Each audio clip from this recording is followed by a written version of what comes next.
ஆலயத்து ஆஸ்தானத்து மாரியம்மா.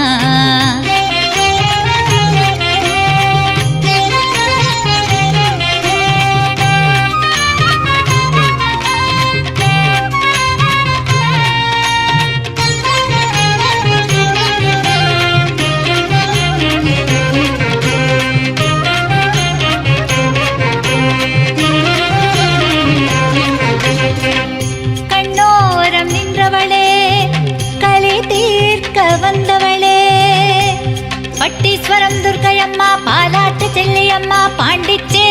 சேலம் ஸ்ரீ பக்தி டிவி சேனலை நீங்கள் மறக்காமல் லைக் பண்ணிக்கோங்க, ஷேர் பண்ணிக்கோங்க அண்ட் சப்ஸ்கிரைப் பண்ணிக்கோங்க.